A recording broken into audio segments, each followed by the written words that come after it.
well done, Daniil. First of all, your celebration, which is trending everywhere.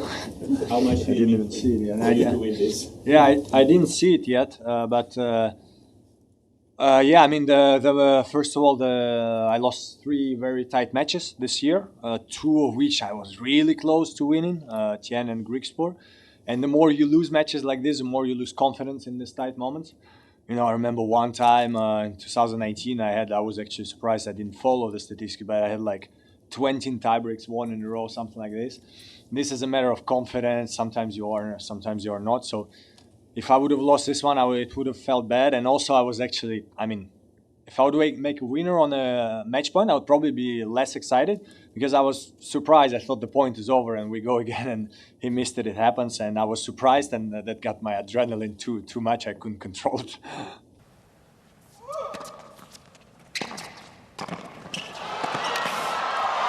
Oh no! He's missed the volley, and Medvedev is through. An incredible quarter-final. 2 sets to 1. So do you go back to no celebrations if you win the semi-final?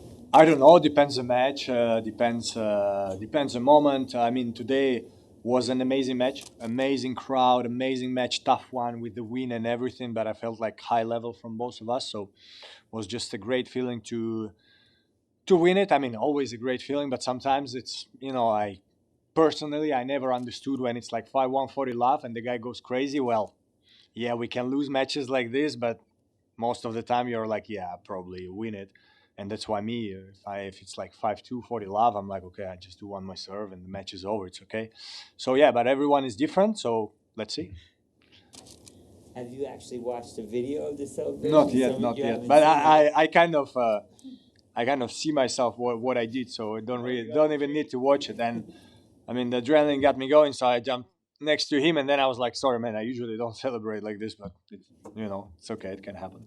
Okay, guys, but, I mean, he said he didn't expect the shot to come back from you, and...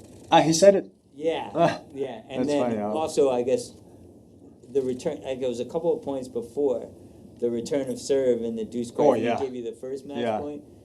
I guess both of those shots... Did you expect either of them to go in, or are those the sort of shots that, as you mentioned, you lost matches by very slim margins before? Those are sort of shots you just sort of like, if you make them, you win the match. If you don't, you lose. Exactly, that's tennis. I mean, when I play Talon, one thing is match points, but the other thing is 4-1, he touches the line on the tiebreak. 4-3, he touches the line on the tiebreak. 5-4, he touches the line on the tiebreak. So that's how tennis is sometimes. You know, you need to touch this line. He missed by a very small margin the shot on 7-0, and I don't think I had it. So if it would touch the line, it would be probably match point for him. It happens, and I run, I fight. Sometimes it works, sometimes it doesn't. I was happy it worked out today. You said on court that if you had lost, you were going to cry in the locker room. Have you ever cried in a locker room? Cried... Definitely when I was younger, on ATP Tour maybe when I was younger. Now there are less chances. Frustrated, yeah, more than crying. Cry, I don't know, tough to say. Probably not. But yeah, when I was like 20, I would cry more, and then I got a bit tougher as a person. Daniil, great job. Welcome to the semifinals. Thank you. Finals in the past. Great results. Unbelievable. Best tournament. Are you finally becoming friendly with those kind of slow hard courts? I don't know. It's tough to say because I wonder because the balls are slow, in my opinion, every tournament. And so I wonder if now with the slow balls, even like fast hard courts don't give me much advantage. And I kind of at least have this advantage on slow hard courts where it's slow for everyone kind of, just because of the balls. I don't know. But the result is that I'm playing good here in Indian Wells. I'm enjoying it more and more every year. I love coming back, and I'm happy, really happy to be in the semifinals here. Daniil, you came away impressed by the way that Artur played, and if you could comment maybe about the approach he had in the second set. It seemed like he went to the slice a lot, and it was sort of effective. Yeah, I mean, first of all, Artur made a great match, and that's why, you didn't see me going crazy or frustrated, because I was playing great. I knew that, look, I'm doing what I can. I'm playing really good. I'm making good shots, and he's just a bit better at the moment. I think it was 4-2 in the third. I was like, if I continue this way, I will have maybe my chance to come back. If I don't, congrats, and we go to the next one. So he played a great match. I mean, tactics was tough because it was very windy. So whatever shots we both were doing, it was even sometimes a little bit depending who got the swirl. Like some of the shots, you get the swirl and you frame it or you miss it. So I don't know if he did change something drastically tactically, but I felt like all the sets were kind of played in a similar manner. And it was just a little bit of who's tougher, who's more stronger on important points. And I'm happy to. I think it actually the tiebreak in the third set was kind of deserved, and then the tiebreak was the tiebreak. Daniil, when was the last time you were as excited as the end of that match? When the children were born, or something else? Yeah, I mean, as I say, I just.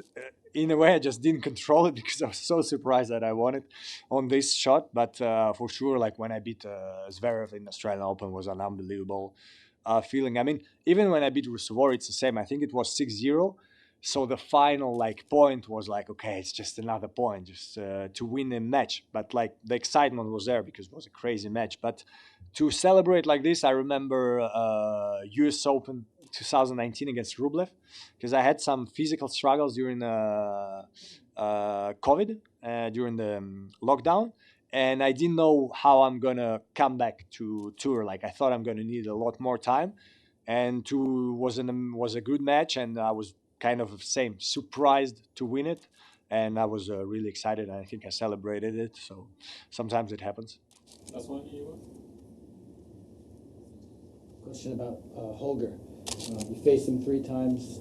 You talked about the fact that he's not always that consistent, but when he gets this deep in the draw, he can be really tough. So can you comment generally about the talent he possesses and how good he can be when he's playing his best? Talent is really like strong, great. I don't know how you say it, because he has, I would say, probably every shot that you can have in tennis.